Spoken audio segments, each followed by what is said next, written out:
गुरु तेग बहादुर साहब जी ने 4 गुण लिखे है। ये चारे गुण जिन्हां दी याद मनाउण वास्ते बैठे उन्हां दे विच सन। ये चारे गुण उन्हां दे विच सन। जो प्राणी ममता तजै, लोभ मोह हंकार, कहो नानक आपन तरै औरन लेत उधार। लोभ हुंदा है परिवार वास्ते, मगर बच्चों वास्ते, लभ हुंदा है अपने वास्ते। 2 अखर ने, लभ लोभ हंकार तज तृष्णा। कई बारी कई साधु इस गल का लोभ कर जाते भी मैं तो नहीं वरतदा, सेवक वरत लैणगे। एक बारी कोई प्रेमी आए, कहते महाराज गड्डी चाड़नी है जी। उदों गड्डी बिरली बिरली किसी कोल हुंदी सी। कहण लगे असी नहीं लैनी। सेवादार होर चंगे चंगे बाबा जी, बाबा ददार सिंह सीगे, होर चंगे चंगे सेवादार सन जिहड़े महाराज दे नाल जांदे हुंदे सन बाहर। कहंदे महाराज गड्डी लै लो जी। सेवादार कहंदे असी तुहानू सेवा करनी है। कहंदे मैं गड्डी लैनी नहीं है, मैं सानू नहीं जरूरत है, असी फकीर लोग हैं। जब सेवादार ना मन्ने तो फिर महापुरुषों ने बहाल के एक गल की। उन्होंने सारिਆਂ ਨੂੰ देखो कढ़ण का तरीका, ਜਿਹੜੇ आप निकले हुए दूजिਆਂ ਨੂੰ समझा के कढ़ देना। जब ना मन्ने तो फिर बाबा ददार सिंह जी बहुत कमाई वाले पुरुष सन। उन्होंने कहन लगे बाबा जी साधु ने फुरना मारना कि बनाउणा? साधु तो वह है जिहदे फुरने मर जाण। कोई मतलब नहीं है संसार ना, ना पिछे बीती का ना मोरे आउण वाली का। संसारी लोगों को आउण दी भी, मोरे आउण वाले भविख की भी चिंता है, जिहड़ा पिछे बीत गया उसकी भी चिंता है।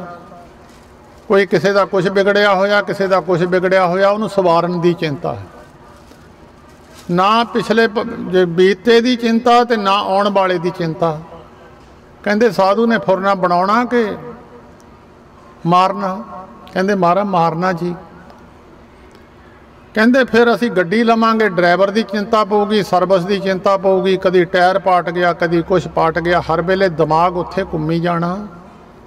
कहते असी कुड़ी का ब्याह रखे है, जिन सानू लिजाना गड्डियां मोहरे खड़ियां, सेवादार अगे पिछे तुरे फिरदे। मैं गड्डी की करनी है, गड्डी ठुकराती लई नहीं। इनू कहते लोभ। एक बार किसी ने बेनती की, महाराज मैं जमीन थानू देनी है। यह जिहड़ी बजवाड़े के कोल संत बाबा हरी सिंह जी नूं 8 किले बबी जमीन दे गई सी। पहलां इन्हां नूं जमीन दिंदे सी, वो सड़क के उत्ते है, बहुत कीमती करोड़ां की जमीन है। कहण लगे बीबा असी जमीन की करनी है, असी जमीन नहीं लैनी। वो फिर संत बाबा हरी सिंह जी कहारपुर वालियां नूं दे गई सी बीबी। वो कोई लगा नहीं, मतलब नहीं, लोभ दी अंश अंदर राई मात्र भी नहीं सी है। एवें ही थोड़ा यादां मनाइयां जांदियां दुनिया के अंदर, एवें ही थोड़ो दुनिया मत्थे टेकदी है। वो कखां कानियां दी शानियां बड़े बड़े लीडर वजीर आके उत्थे मत तक रगड़ते हैं। कदी किसी ने लाल किले नूं जाके मत्था टेकिया होवे, जां जिहड़े राजे है इन्हां नूं कदी किसी ने मत्था टेकिया होवे, गालां कढ़दे आ लोग। जिहड़े महापुरुषों के अंदर ये गल्लां नहीं हुंदियां। लोभ दी अंश राई मात्र भी नहीं सी। वो तो अगे आउंदा है मोह। मोह हुंदा एक वो जानवरां विच भी है। मैनूं समा मिलिया सी, थोड़ा समा कनेडा जाण दा, 15 दिन मैं गया सी। मैं वैसे तो प्रेमियां दे करके मैं वैसे बाहर जाण दे हक विच नहीं हाँ, क्योंकि अपनी ड्यूटी जिथे हुंदी निभाउणी पैंदी आ। ते समा मैं उत्थे देखिया भी किसी दे अंदर मोह नहीं है, अंदर प्रेम है ही नहीं है।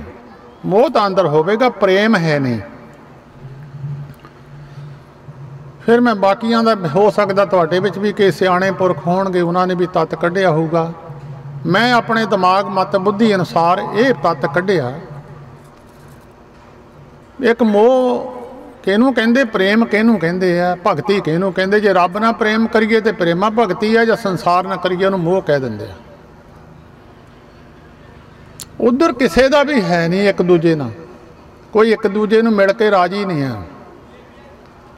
जे शरीर भी कोई छड्ड जावे नाले भोग पा दिंदे, संस्कार दे पहले ही पाठ रख लैंदे आ। कोल 10 दिन बैठण का भी अफसोस करन का भी उन्हां को समा नहीं आ। फिर एक गल मैं इस सिट्टे ते पहुंचिया कि साडे पिंडां दे अंदर जदों असीं मझ गां चोने आ, आपां पिंडां में सारे तुसीं जाणदे हो गाई चोई दी आ, बच्छा छड्डी दा। बच्छा बहुत खुश है तो गाय भी बहुत खुश है। जदों उन्होंने चोना तो बच्छा मोरे बन देना तो गाय बच्छे नूं चट्टी जाती है तो बच्छा भी खुश है, माँ भी खुश है। उहदी खुश बिरती दे अंदरों जिहड़ा दुध निकलिया ना, वो जिन्हां ने पिंडां च पीता उन्हां दे अंदर भी वो खुशी वाली अंस आई। बाहर हसदा नहीं देखिया बंदा कोई, मैं इत्थे हसदे आ सारे, भावें गरीब है भावें अमीर है। वो गऊ दे दुध ने असर किया जिन्हां जिन्हां ने पीता, मझ भी गां भी। एक बंदे दे सट लग जाए सारा पिंड अद्धा उहदी खबर नूं जांदा, बाहर नहीं कोई जांदा, क्योंकि दुध दा असर है। बाहर दे मुल्कां च गां नूं पता नहीं पुत किहड़ा ते पुत नूं पता नहीं मेरी माँ किहड़ी है, उहनूं मशीन ना चाहुंदे, वो खिजी हुई है, आकड़िया पिया उहदा दुध लेवा, वो कहंदी दुध कढ लो। जिद्दां उहदे मत्थे तीड़ियां पईयां, पीण वाले जिहड़े दुध आ उहनां दे मत्थे ते भी तीड़ियां रहिंदियां, उहनां दे अंदर दी प्यार दी अंश नहीं है किसी दे अंदर। दुध ते बुध साडे भी शहरां दे विच बड़े बड़े शहरां लुधियाना वगैरह हुशियारपुर चले जाओ, वो जिहड़े दुध डेयरियां वाले आ वो भी इदां करदे आ, कट्टा बच्छा छड्डदे नहीं है। जिहड़ा वो दुध चाहुंदे आ, शहरां विच भी प्रेम है नहीं किसी दा। इहनूं कहंदे मोह। मोह जिन्हां दे अंदर मोह है उन्हां दा प्रेम परमेश्वर नाल नहीं है, जिन्हां दा परमेश्वर नाल उन्हां अंदर मोह नहीं है। धुप किसी अंदर पै जाए तो छां नूं कड्ढण दी जरूरत नहीं है, एक चीज़ का कब्जा रहना उत्थे। छां हैगी तो धुप नहीं आउणी, गर्मी है तो सर्दी नहीं आउणी, सर्दी अंदर चल गई तो गर्मी नहीं आउणी। तिखा विरोध है। इदां ही दो चीज़ों का तिखा विरोध है। जे अंदर परिवार बैठा होया, अंदर होर जमीन जायदाद बैठी है, सोना होर चीज़ां अंदर बहालियां होईयां, ते परमेश्वर का नाम नहीं अंदर बहिंदा। सब तो बड़ा एक गुण ये प्रेमा भगती वाले पुरखां दे अंदर ये सब तो बड़ा गुण हुंदा है। गुरु अमरदास महाराज ने अपनी पवित्र बाणी में जिक्र किया है, अंदरों जिनका मोह टुटा तिनका शब्द सच्चे सवारिया। सारे कहंदे साडा रब नाल प्रेम जुड़ जाए, वो कहंदे रब नाल जुड़ना तां है कि तू संसार नूं अंदरों कढ। किसी ने धी नूं अंदर जगह दिती है, किसी ने पुत नूं, किसी ने जमीन नूं अंदर जगह दिती है, किसी ने धन नूं दिती है। रस रूपा रस सोना रस परमल की बास, सारे रस अंदर बैठे है, फिर परमेश्वर के नाम के रस नूं जगह नहीं है। जिन्हां दे अंदर ये चीज़ नहीं सी उन्हां दी पूजा संसार ने की है। इन्हां महापुरुषों के अंदर ये चीज़ बिल्कुल भी नहीं सी। अपने पिंड लगेरी जाना, परिवार में मुड़ के नहीं गए, एको बारी आ गए, उदों 20 साल की उम्र सी। उन्हां दे बड़े भरा सन, उन्हां दे घर वाली सी। फौज तो आके सीधे एक बार घर नूं आए, कहंदे लै बई अज असीं आउणा, एक बारी आउणा सी, असीं एक बार आउणा सी, मुड़ के असीं आउणा नहीं है।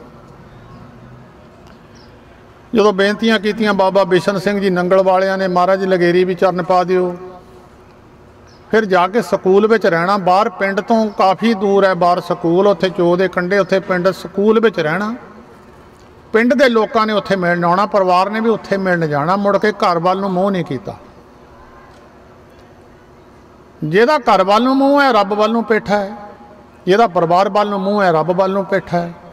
मूँह इक्को पासे वाल नूं रहना, चाहे संसार वाल नूं कर लो चाहे रब वाल नूं कर लो। जिन्हां दा रब वाल नूं मूँह हो गया संसार नूं आपे पिठ हो गई, करनी थोड़ो पई उन्हां नूं।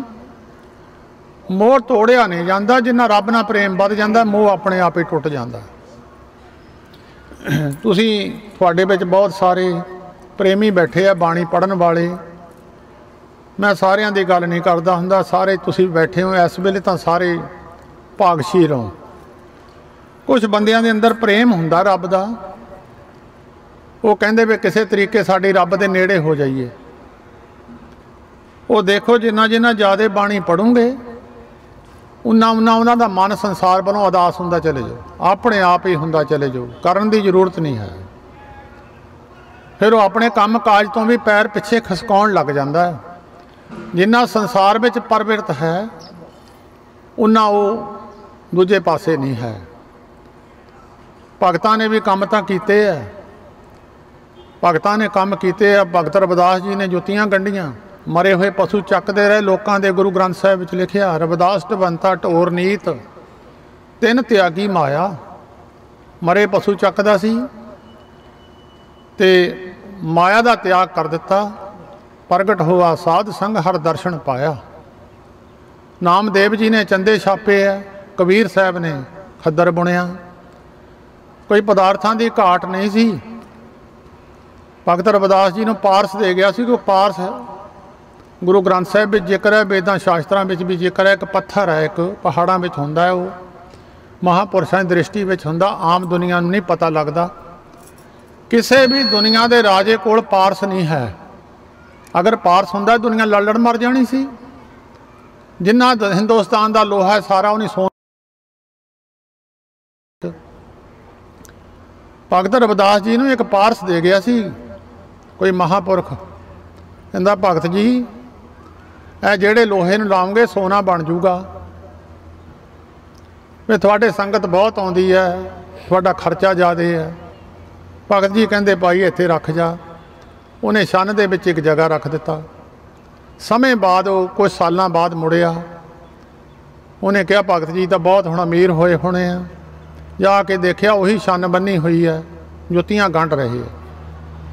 कहंदा महाराज मैं थानू एक पारस दे गया सी। कहंदे दे गया होना, जिथे रख गया उत्थे चक ला। मैनू तो पता नहीं कित्थे रख गया सी। कहंदा फलाने जगह। कहंदे चक ला। इहनूं कहंदे मोह ममता तो उत्ते उठ जाना। उन्हां दी पूजा संसार विच होई ते उन्हां नूं जगह गुरु ग्रंथ साहिब च मिली है। जात का फर्क कोई नहीं है।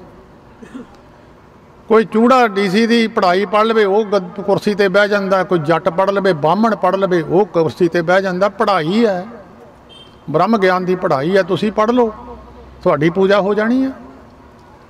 भगतां की पढ़ाई है, साधां की संतां की पढ़ाई है, गुरमुखां की पढ़ाई है। वो पढ़ाई तुसी पढ़ लो। जिहड़ी मर्जी जात का पढ़ लवे, उहदे विच कोई फर्क नहीं। यह गुण किसी भी जात का बंदा धारण कर सकता है।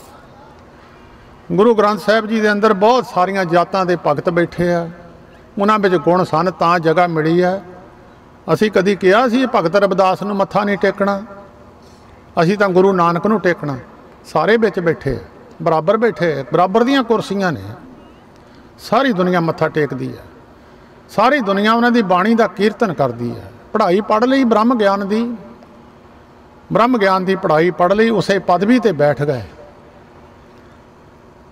जो प्राणी ममता तजे लोभ मोह हंकार।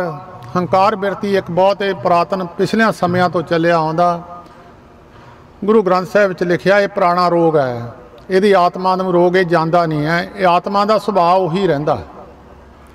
तुसीं कदी देख लिओ, कई बारी कई बंदे मर के प्रेत बन जाते, जदों किसी दे विच वड़ जाते सुभाव दा उही है। आत्मा का सुभाव नहीं जाता, जन्म जिहड़े मर्जी च आ जावे।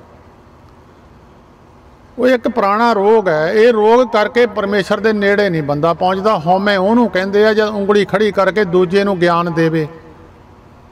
ए उंगली खड़ी तां ही ये माला नूं लाउंदे नहीं है। जब वेदां दा मंत्र पढ़ के हवन जग करदे उहदे विच 3 उंगलियां लाउंदे, ए उंगली नहीं लाउंदे। ए उंगली जदों भी मनुख च हंकार आउंदा ते ए उंगली खड़ी हुंदी है। तैनूं मैं बंदा बना के छड्डूं, तैनूं मैं आ ज्ञान दूँ, तैनूं मैं अकल दे दूँगा।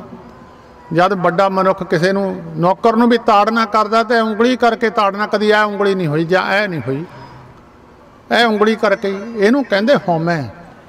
जब मनुख अपनी मत नूं वड्डा समझदा होवे, दूजे दी मत नूं छोटा समझदा होवे, दूजे नूं मत देण दी कोशिश करे, उहनूं कहंदे हौमे।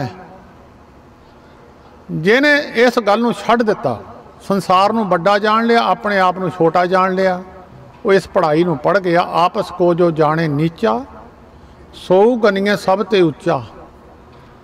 ब्रह्म ज्ञान विच गुण, ज्ञानी विच गुण है। ब्रह्म ज्ञानी ऊच ते ऊचा, ਮਨ ਆਪਣੇ ਹੈ ਸਭ ਤੇ ਨੀਚਾ। ਸਮਰੱਥਾ ਪਾ ਕੇ ਵੀ ਸਾਰੀ ਜ਼ਿੰਦਗੀ 'ਚ ਕਿਸੇ ਨੂੰ ਸਰਾਪ ਨਹੀਂ ਦਿੱਤਾ ਜਿਨ੍ਹਾਂ ਦੀ ਤੁਸੀਂ ਯਾਦ ਮਨਾ ਰਹੇ ਹੋ। ਸਾਰੀ ਜ਼ਿੰਦਗੀ 'ਚ ਪਾਵਰ ਕੋਲ ਹੋਵੇ ਰੁਕਦੀ ਨਹੀਂ ਹੈ। ਇਹਨੂੰ ਰੋਕਣਾ ਬਹੁਤ ਮੁਸ਼ਕਿਲ ਹੈ। ਪਾਵਰ ਪ੍ਰਾਪਤ ਤਾਂ ਕੋਈ ਵੀ ਕਰ ਲੂਗਾ, ਰੋਕਣਾ ਵੱਡੀ ਮੁਸ਼ਕਿਲ ਗੱਲ ਹੈ।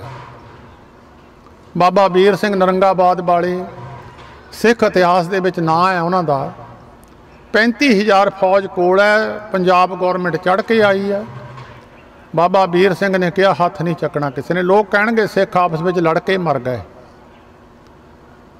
ਬਿਲਕੁਲ ਸ਼ਾਸਤਰ ਬਾਸਤਰ ਪਹਿਨੇ ਹੋਏ ਪੰਜਾਬ ਗੌਰਮੈਂਟ ਨੇ ਹਮਲਾ ਕਰਕੇ ਉਹਨਾਂ ਨੂੰ ਮਾਰ ਦਿੱਤਾ। ਕੋਲ ਤਾਕਤ ਸੀ, ਵਰਤੀ ਨਹੀਂ। ਇਹਨੂੰ ਕਹਿੰਦੇ ਸਮਰੱਥਾ। ਜਿਹੜਾ ਮਨੁੱਖਾਂ ਅੰਦਰ ਇਹ ਪਾਵਰ ਆ ਜਾਂਦੀ ਹੈ ਸੰਭਾਲ ਕੇ ਰੱਖਣੀ, ਜਿਨ੍ਹਾਂ ਦੇ ਤੁਸੀਂ ਦਿਨ ਮਨਾ ਰਹੇ ਹੋ, ਉਹਨਾਂ ਨੇ ਕਿਸੇ ਨੂੰ ਜ਼ਿੰਦਗੀ ਸਰਾਪ ਨਹੀਂ ਦਿੱਤਾ। ਬ੍ਰਹਮ ਗਿਆਨੀ ਤੇ ਕਛ ਬੁਰਾ ਨਾ ਭਇਆ, ਕੋਈ ਬੁਰਾ ਕਰਮ ਨਹੀਂ ਹੁੰਦਾ। ਇੱਕ ਉਹਨਾਂ ਦੇ ਸੇਵਕ ਸਨ, ਉਹਨਾਂ ਨੂੰ ਰਿਸ਼ਤਾ ਕਰਾਉਂਦੇ ਸੀ। ਉਹ ਰਿਸ਼ਤਾ ਕਰਾਉਣ ਲੱਗੇ ਕਹਿਣ ਲੱਗੇ, ਰਾਮਗੜ੍ਹ ਵਾਲੇ ਸਰਦਾਰ ਸੀ, ਉਹਨਾਂ ਨੂੰ ਕਹਿੰਦੇ ਵੀ ਇਹ ਲੜਕੀ ਦਾ ਰਿਸ਼ਤਾ ਲੈ ਲਓ। ਕਹਿੰਦੇ ਜੀ ਅਸੀਂ ਨਹੀਂ ਕਰਨਾ। ਉਹਨਾਂ ਨੂੰ ਇੱਕ ਸ਼ਰਾਪ ਦਿੱਤਾ, ਬਾਅਦ ਵਿੱਚ ਫਿਰ ਬਖਸ਼ ਦਿੱਤੇ। ਉਹਦਾ ਕਹਿਣ ਲੱਗੇ ਜੇ ਇਹ ਕੁੜੀ ਦਾ ਰਿਸ਼ਤਾ ਲੈ ਲੂੰਗੇ ਤੇ 4 ਮੁੰਡੇ ਪੈਦਾ ਹੋਊਗੇ, ਉਧਰ ਵਿਆਹੂਗੇ ਤਾਂ ਕੁੜੀਆਂ ਜੰਮੂਗੀਆਂ। ਉਹ ਮੰਨੇ ਨਹੀਂ। ਉਹਨਾਂ ਨੇ ਉਧਰ ਮੁੰਡਾ ਵਿਆਹ ਲਿਆ, ਫਿਰ ਲੜਕੀਆਂ ਜੰਮੀਆਂ। ਉਹ ਕੁੜੀ ਜਿੱਥੇ ਵਿਆਹੀ ਉਹਦੇ 4 ਲੜਕੇ ਹੋਏ। ਫਿਰ ਉਹ ਬਾਬਾ ਜੀ ਦੇ ਸੇਵਕ ਸਨ, ਬਾਬਾ ਦਦਾਰ ਸਿੰਘ ਜੀ ਦੇ। ਉਹਨੇ ਫਿਰ ਮਿਹਨਤਾਂ ਤਰਲੇ ਕੀਤੇ, ਫਿਰ ਗੁੱਸਾ ਨਹੀਂ ਕੀਤਾ, ਮੇਰਾ ਕਿਹਾ ਨਹੀਂ ਮੰਨਿਆ। ਫਿਰ ਮਿਹਨਤਾਂ ਕਰਕੇ ਇੱਕ ਮੁੰਡਾ ਫੇਰ ਲੈ ਦਿੱਤਾ। ਫਿਰ ਕਹਿੰਦੇ ਚੱਲ ਠੀਕ ਹੈ, ਇੱਕ ਮੁੰਡਾ ਫਿਰ। ਇਹਦੇ ਅੰਦਰ ਕੋਈ ਰਾਈ ਸਮਾਨ ਵੀ ਕਿਸੇ ਪ੍ਰਤੀ ਕੋਈ ਘਿਰਨਾ ਨਹੀਂ ਹੈ, ਨਫ਼ਰਤ ਨਹੀਂ ਹੈ, ਕਿਸੇ ਪ੍ਰਤੀ ਕੋਈ ਗੁੱਸਾ ਨਹੀਂ ਹੈ। ਬ੍ਰਹਮ ਗਿਆਨੀ ਦੀ ਸਾਰੀ ਅਸ਼ਟਪਦੀ ਪੜ੍ਹ ਲਓ, ਇਹ ਸਾਰੇ ਗੁਣ ਉਹਨਾਂ ਵੀ ਢੁੱਕਦੇ ਸਨ। ਇਹ ਪਿੰਡ ਤੇ ਵੱਡੀ ਕਿਰਪਾ ਰਹੀ ਹੈ ਪਹਿਲਾਂ ਤੋਂ। ਇੱਥੇ ਦੇ ਬਹੁਤ ਸੇਵਾਦਾਰ, ਮੇਹਰ ਸਿੰਘ, ਕੇਹਰ ਸਿੰਘ, ਸ਼ਿਵ ਸਿੰਘ, ਹੁਕਮ ਸਿੰਘ ਤੇ ਸਾਰੇ ਮੇਨ ਸੇਵਾਦਾਰ ਸਨ। ਤੇ ਜਦੋਂ ਵੀ ਕਦੀ ਸੁਨੇਹਾ ਦੇਣਾ ਕਹਿਣਾ ਮਨਾਈਏ ਸੁਨੇਹਾ ਦੇ ਦਿਓ। ਸੇਵਕ ਸੇਵਾ ਨੂੰ ਉਧਰ ਸੁਨੇਹਾ ਨਹੀਂ ਦਿੰਦੇ ਸੀ। ਇੱਥੇ ਦੀਆਂ ਮਾਤਾ ਵੀ ਸਵਾਸਾਂ ਤੱਕ, ਜ਼ਿੰਦਗੀ ਤੱਕ ਉਸ ਸਥਾਨ ਤੇ ਸੇਵਾ ਨੂੰ ਨਿਭਾ ਗਈਆਂ। ਉਹਨਾਂ ਮਹਾਂਪੁਰਸ਼ਾਂ ਦੀ ਯਾਦ ਤੁਸੀਂ ਮਨਾਉਣ ਵਾਸਤੇ ਬੈਠੇ ਹੋ।